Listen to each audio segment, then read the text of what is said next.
So, as everybody's been alluding to, I'm going to talk about the clinical outcome study for dysferlinopathy, which I'm going to call COSS from now on because the other is just a very big mouthful.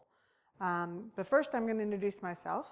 I've already introduced myself to most of you, but just for those of you who I haven't, my name is Laura Rufibach, and I have been with the foundation for 7.5 years, and my official title is Director of Research and Clinical Strategies. What that means is that I help direct the scientific and research efforts of the foundation, and I lead all the clinical projects that the foundation is involved in. I have a PhD in genetics, and I've been working on muscle diseases throughout my PhD and subsequent career. So the main clinical projects that the foundation has currently are our diagnostic efforts and our costs.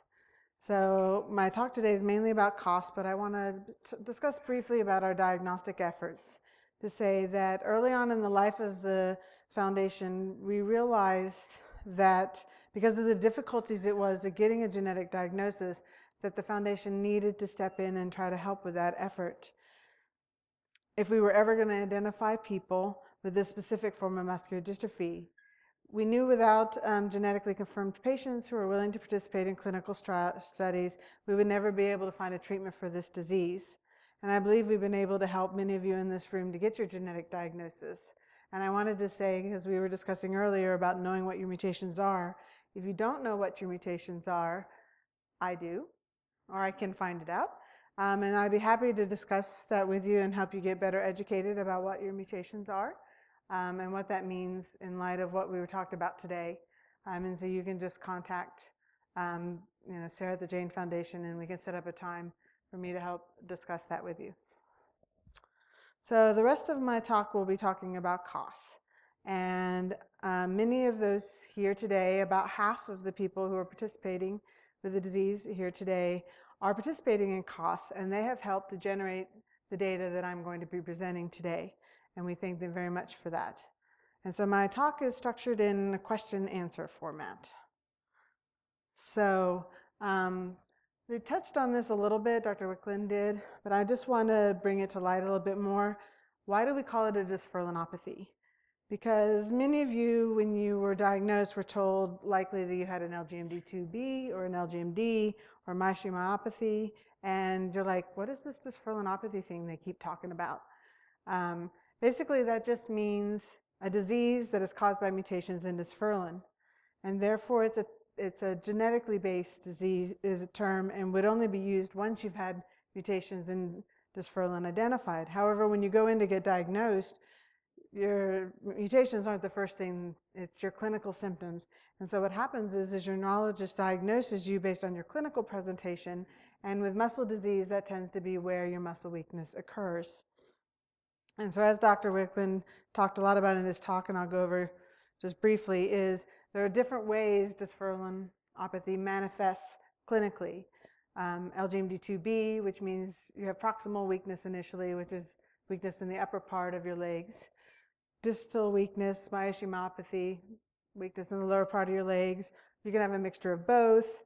And then you have some of the rarer forms that I won't go into. However, as the disease progresses, and as Dr. Wicklund showed in the MRI, as the disease progresses, they look very similar. If it started out in the lower part of your leg, it progresses to the upper part and vice versa. So as the disease progresses, you become so that you look more like each other. And so they become indistinguishable from each other. So therefore, no matter what your initial clinical diagnosis was, based on your pattern of weakness, if you have mutations in dysferlin, which I can assure you everyone who is affected with the disease in here has mutations in dysferlin. I double checked, you all do. You have the same disease, a dysferlinopathy. And so at the foundation, you'll notice we tend to use the terms interchangeably. We'll say 2B or LGMD2B or myopathy or dysferlinopathy. When we use those different terms, we're meaning all the same thing. So I just wanted to make that clear so you understand that while it may sound like you have different things, you actually all have the same thing. Okay, so let's move on. So the next common question that we get is, what is a clinical outcome? So basically, a clinical outcome is just a test that measures disease progression that can be used in a clinical trial to determine whether a treatment is having an effect.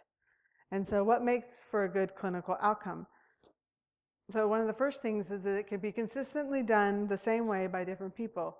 Because clinical trials are typically done in many different places all around the world, you have to have a test that different people can do that you can directly compare.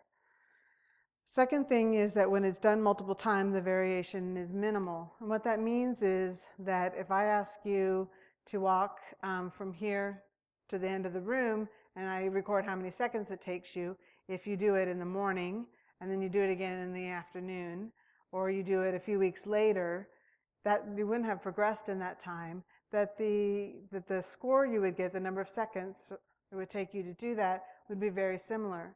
Because if it's highly variable, depending on how you feel that day or whatever, that it makes it difficult to use that as something to measure progression, because really it's not measuring progression, it's measuring a lot of other things in that. So you need to have something that is not very much variable.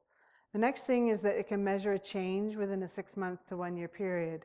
Now this can be pretty challenging in dysferlinopathy, given the slow progression. But the reason I say that is because pharmaceutical companies typically like to do their trials within 6 months and 1 year, and they want to see that something's happening within that time period. And I think that might be a challenge for us, but if we can find some measures that seem to be showing that our clinical trials might need to be a little bit longer given the slow nature of the progression. And the last is something that can measures areas that are affected in a majority of individuals. So we've already discussed there seems to be high variation about which muscles are affected, which muscles are affected first. So we just need to have measures that if I measured in one person who has diagnosed with myopathy and another person who's diagnosed with 2B, that even if it's a group of muscles, that I'll be able to see a change in both people, at least in some of the muscles that we're testing. So why was a clinical study in dysferlinopathy needed? So there have been people who've studied dysferlinopathy, but typically in a small number of patients, and maybe patients that were all from one geographical area or ethnic area. So it's hard to know, are you really getting a sense of really what is the scope of the symptoms for dysferlinopathy? Another thing is, there are a lot of muscular dystrophies and a lot of tests that already have been identified for other muscular dystrophies, specifically Duchenne muscular dystrophy. So why can't you just use the same clinical outcomes that have already been identified? While they're a good place to start, the diseases are different enough that you really have to test each clinical outcome to see which are the best at measuring how dysferlinopathy progresses, which hadn't been done. And also we knew, as multiple people have discussed today, that you needed to have identified clinical outcomes for pharmaceutical companies to get them interested in your drug, because they wouldn't want to have taken all the time it would take to identify clinical outcomes. And so we wanted to be able to just hand them the package. Okay, we have the patients, we have the outcomes, you give us the drug, and let's go. So just to give you a sense of what's gone into doing the clinical outcome, this is our timeline from the study, from inception of the study in 2009 through when the study will be done in 2018. And I'm just going to briefly talk a little bit about what's happened. So basically in 2009, as Doug was talking about, we were going through trying to determine where were the deficiencies in field, and we identified a deficiency in the knowledge about the disease and its clinical progression. And so we determined early in 2009 that we wanted to do a clinical outcome study. Well, how do you do that? So we brought together the world leaders in dysferlinopathy at the time to discuss that. So then in 2010, we spent that year developing the study. What should we test? Do we need to do cardiac studies? Do we respiratory studies? What kind of muscles do we need to test? How many muscles do you want to test? Do you want to do MRI? And so this took quite a bit of part of 2010. And the reason it took so long is no one knew. And so we had these groups and we would have these conference calls, and there would be 30 or 40 people in different working groups. We had like 5 different working groups to try to determine what are we even going to study. So Then once we identified the protocol, so in 2011, we're like, okay, we've got the protocol, we're ready to start. But there are a lot of logistical things that need to happen in order for a clinical trial to start. You have to identify all the sites, you have to get all the approvals that you need, and that took much longer than we would have liked. And so it wasn't until September of 2012 that we recruited our very first patient. So that was almost 4 years from inception to the recruitment of the first patient. And the recruitment continued to go on for 2 years. And typically so the original recruitment was only supposed to be for a year. And typically recruitment has to be extended because people are having trouble finding patients. Thankfully, that actually wasn't the case in in our cost study. We actually extended recruitment, one, because sites were taking longer to get up and ready to go, and we had to extend recruitment. But they already had the patients ready and willing, they just needed to go. And also we had more patients wanting to participate than we initially had anticipated, and so we extended the recruitment to allow for those additional patients to be in the study. So we actually recruited 59 more people than our original goal of 150. We recruited to 109. So right now, this is where we are in the middle of 2015. Our first person to complete the study will be in November. They started in 2012, and so they'll be completing the study. And then at the beginning of the next 3 years, you will have people completing all of the 1-year visits, all of the 2-year visits, all of the 3-year visits. And then by the end of 2018, we will have completed the study and our analysis. But I want to stress is that we're not waiting to find out about what's going on in the study till 2018. Things are already happening now, and I'll be talking about that later. So while it seems like, oh my gosh, we still got 3 years to go for this thing, 3.5 years, really we're learning as we're going along, and that's very important, and I'll talk about that in a little bit. So what is the purpose of COS? So the first we've said is to identify the best clinical outcomes for use in future clinical trials, because if you don't know how to measure any changes, then you can't assess the effect of any potential treatment. Second is to follow the normal course of the disease and see how it varies between individuals. This is often, you might hear it referred to as a natural history of the disease. So it's without any intervention, how does the disease change over time, and is it different between people? It also helps you be able to tell doctors what they can expect with somebody with the disease, so it can help in real time for how the doctor manages your disease, what tests they should be giving you or not giving you, example. So it's also to identify a large group of genetically confirmed patients and to build a network of clinical sites that are experts in dysferlinopathy. As Dr. Wicklund said earlier, that there aren't very many people who are experts in LGMD, much less dysferlinopathy. And by these sites seeing these individuals with this disease, they're becoming experts, and our goal would be that then they could go straight in and be the sites that would be for our clinical trials, and you wouldn't have to train a whole another set of doctors about what they need to be looking for. And lastly, we are collecting samples during the clinical outcome study for additional experiments, because there's only so many things we can do during the actual visits. But there are experiments on the DNA, RNA, skin that we're collecting that can go a long way to further our information about dysferlinopathy. So who is in COS? So as I said, our original recruitment goal was 150 participants, and we currently have 209 individuals, and they're all genetically confirmed with dysferlinopathy. So that's very important because that there are so many different types of LGMD that we wanted to be sure that the people in the study had dysferlinopathy. So everyone in the study is genetically confirmed. We also wanted to be able to study the entire spectrum of the disease. So we have people who are both ambulant and non-ambulant. But we wanted there to be more ambulant than non-ambulant because the non-ambulant can't do all the assessments. And so Our original goal was a 2-to-1 ratio. We actually have a 3-to-1 ratio. So 75% of those in the study are ambulant, 25% are non-ambulant. As you would expect, given that this disease doesn't have a gender bias, we have almost equal participation of males and females. And we have a huge age range. We have people, this is at their second visit, so we call it the baseline visit. So their ages at baseline were anywhere from 8 to 86, and everywhere in between. So the graph at the bottom is a graph of the different ages at the bottom that they were at baseline. It's pretty much almost every age between 8 and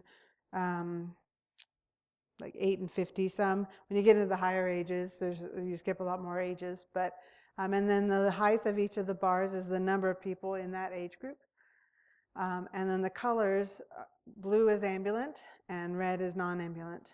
And so you can see we got a huge span of people, all ages, all ability levels. So where are cost participants from? As we said, it's a very rare disease. In order to identify enough individuals, it's just definitely going to have to be global. And so we actually have sites in 8 different countries.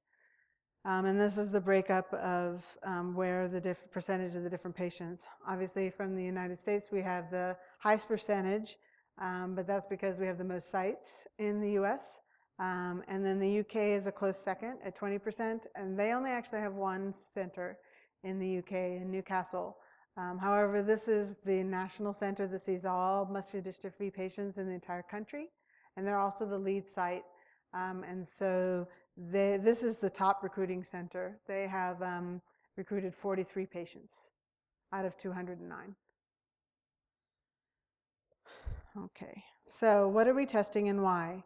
So just to give you an idea, the study is 6 visits over 3 years.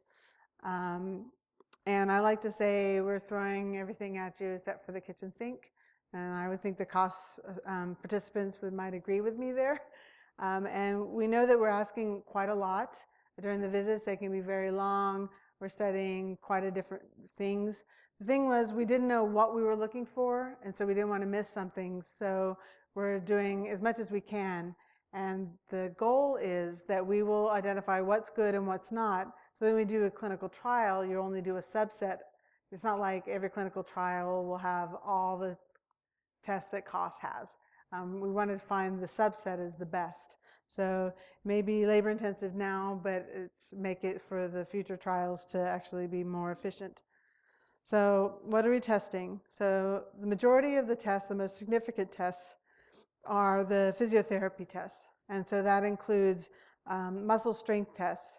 And as John Bobian was talking about, he goes, yeah, they measure the same muscle in 3 different ways, 3 times, you know, for like 30 different muscles.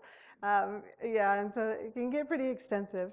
Then there are timed evaluations, you know, how long does it take you to walk up the stairs or walk down the stairs, or to stand up and walk a certain distance and come back and sit down, etc. Then there are the things they call functional tests, which are supposed to mimic everyday activities. There's ones that simulate eating. You have to like pick a spoon and you pick a little bean and try to put it in a can. It's supposed to simulate feeding, and those kinds of things. Then there are quality of life questionnaires. There's a physical exam.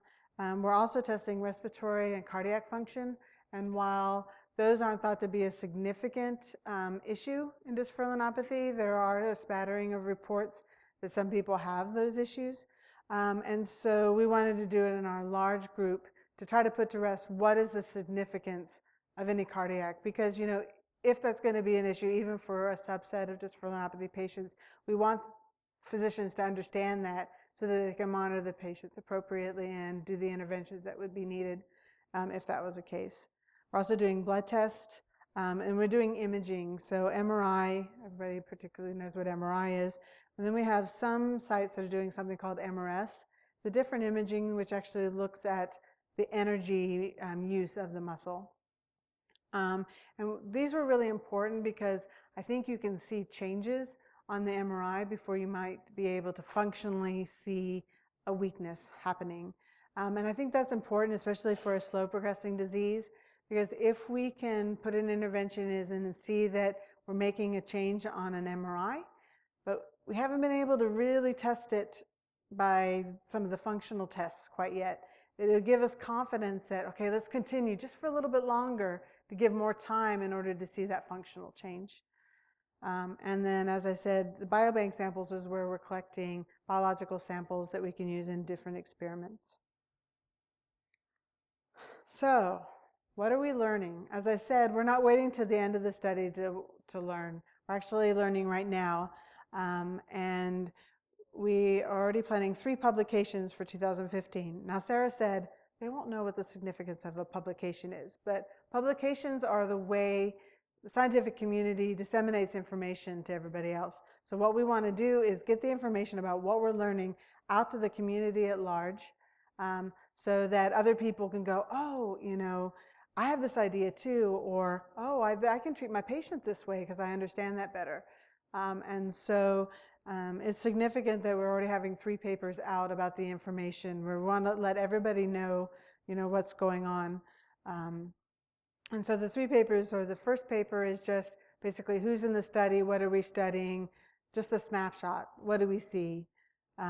Second paper is about the physio testing. What tests seem to be working, which ones aren't working, what changes need to be made because they're not working very well and we need to modify the test. And then the third paper is actually starting to look at progression to see, you know, how fast is the disease progressing, how are the evaluations that we're doing, being able to monitor that progression. So some of the things we're actually learning is that the MRI and the MRS data is actually showing early changes and could be a good sensitive measure to be measuring change. So it could also be used to measure positive change. We're seeing that we need to do modifications in the physio assessments. Some of them, they were made for studying Duchenne muscular dystrophy. And so Duchenne is a childhood onset disease, for one. It's also much faster progressing. And so they're finding it doesn't work quite as well for dysferlinopathy. And so they're making some tweaks to it. So those of you in COS, for your 2-year and 3-year visit, you will notice changes in what tests are being done because we're modifying it in real time based on what we're learning. And so we want to test whether the changes we're making actually make a difference. So we're actually changing the protocol for the last 2 visits in order to see, okay, do these changes work better than what we were doing before? We're also seeing, Dr. Wicklund mentioned this, that there seems to be the values for the respiratory function seem to be lower than they anticipated. While they're still subclinical, meaning they don't require any intervention, they're troubling enough that they want to see, okay, you know, because the test they do now is when you're sitting up, but when you're laying down, that could be more significant. So they're actually making changes. So we're doing respiratory functions sitting up as well as lying down, and then adding another one just to see, can we pick things up that we really weren't testing before, because we really want to know, you know, does even at a subclinical or maybe even support when you're sleeping or things like that, we want to know if that's an issue. And we are definitely seeing differences between patients on what their onset is and their progression rate. And I'm going to show you some figures, actual data, which will be in the papers. And so this is a graph of showing the age of onset of muscle weakness. And so just so you know, the onset of muscle weakness is a little bit of a soft, when I say soft measure, because it's based on self-report, right? So what we do is we ask the person affected, when did you first feel muscle weakness, right? And I find that the first time I ask them, they give me 1 score. And then if I ask them again a little bit later when they've had time to think about it, the date seems to slide, and typically it slides downward. So it can vary a little bit, you know, so it's a little bit soft as far as when that is. And we pay onset as onset of muscle weakness. So if somebody just has elevated CK levels, we say they don't have onset yet. So that's how we define onset. And so this is based on a patient report of when they first felt weakness, wherever that weakness happened to be.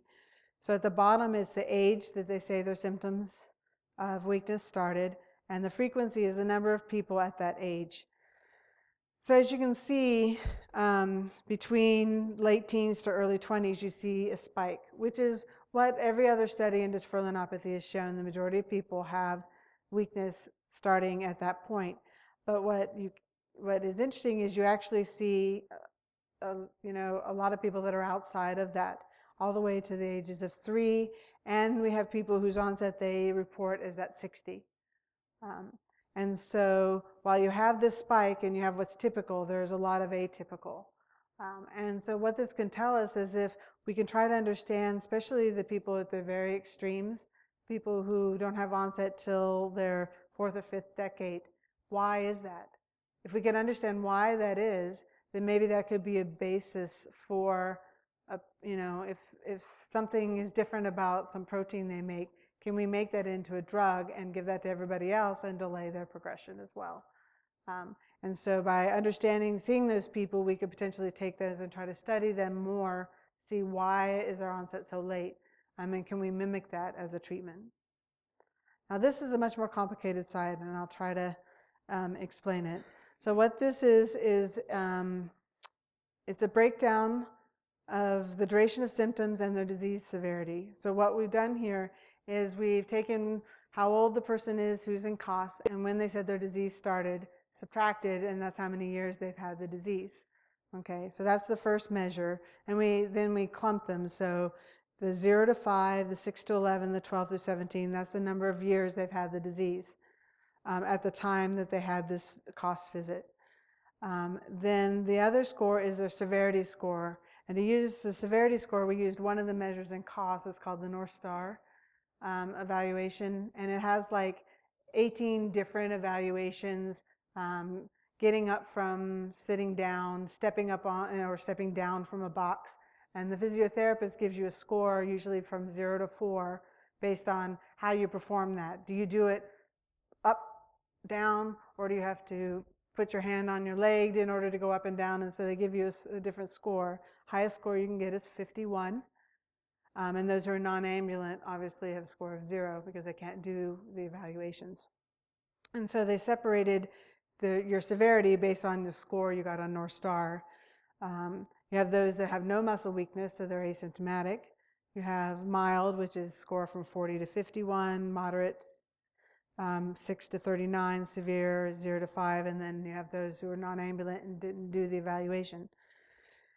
And so first thing you can see here is that the longer you have the disease, the more severe you are, and the more likely you are to become non-ambulant. And so you can see those that have had the disease by 36 years are all non-ambulant except for this one outlier. So the blue box at the very last bar is somebody who is mild and is still ambulant, and that represents one person. Which that way, that's understandable. The longer you have the disease, the more it progresses. That makes sense. But what is striking about this is that where you start seeing the different severity levels. So in the first graph, you see there are people who are asymptomatic. They don't have any, whoops, touch the screen. They don't have any muscle weakness. Then you have those who are mild, but you still have people that are already into the moderate severity. And then by 6 to 11 years of the disease, you already have people starting to be non-ambulant. And so what you can see is there's like 3 range. You have somebody who's progressing really, really, really slowly. Those are the people that are all in the blue bar. Now these are all each individual people, but you still have people who are still mild, 30 years into the disease. And then you have the people who are progressing really fast. Those are the people that are already non-ambulant within 6 to 11 years of having the disease. And then you have the people in the middle. And so if we can understand what makes people go into the different groups. So for example, you would not want somebody in your clinical trial who never progresses, because you're not going to see any changes. You have no way to measure. If they're not really changing, they're staying stagnant, you can't really see a difference. And so by understanding where the people are in this, are they a fast progressor, a slow progressor, a moderate progressor, you may help to be able to inform who is going to be the best person for a clinical trial. As Brad said, that when you make your inclusion criteria for a clinical trial, you want to put the people in there that are the most likely to be able to show that the drug is doing something, which can exclude a lot of people. But it gives you the best likelihood of success by putting your best foot forward, basically. And so by better understanding the disease population, we'll be able to hopefully identify who those people are. Okay. So what are the next steps? So first thing is that every COS participant completes all 6 of their visits and continues to stay involved beyond their last COS visit, because COS is just the beginning, it's not the end, right? And so we need people to continue to be staying involved. We're going to be continuing to analyze the COS data as it becomes available. Like I said, we already have 3 papers coming out now, and I anticipate there'll be more papers coming the next year as well. We're going to be starting to use the collected biomarker samples for the additional research so that we can better understand. One thing we're using them for is to identify those missing mutations. As we mentioned earlier, there are people in a clinical outcome study that have only one identified mutation. And that's because the current techniques are not able to identify all possible mutations in the dysferlin gene. So we have a researcher who's actually looking for these unusual mutations, and he's actually already identified a missing mutation in 2 COS patients so far, and we're working to do that. So hopefully those of you in COS who only have 1 mutation, by the end of COS we will have identified where your second one is. But we can also use the DNA to look to see, is there a genetic difference in other genes between the people who are really severe and who are really mild. And so those are kind of studies that we can do with the additional samples. We want to use the COS data to entice industry. So we want to show them, okay, this is what's showing is good. See, we're working this way, and try to entice them and to get them interested in dysferlinopathy. As I said, we want to use the COS data to inform the design of future clinical trials, because we don't, just like with the gene therapy trial, we're not waiting till the end of COS before we would do any clinical trials. We'll take the information we have now to inform trials that we would do between now and the end of COS. And we want to spread the awareness of dysferlinopathy and the need for involvement of all of us. So the Jain Foundation, the researchers, the clinicians, and those affected with the disease and their support people in the development of a therapy. So, oh boy, I talked really fast, didn't I? It's 30 minutes. I had 45. So this concludes my presentation, and I'd be happy to take any questions. But also, I think if any of the people who are in COS would like to talk about their experiences and why they're participating, or what it was like to be participating, that would be great too. Thank you.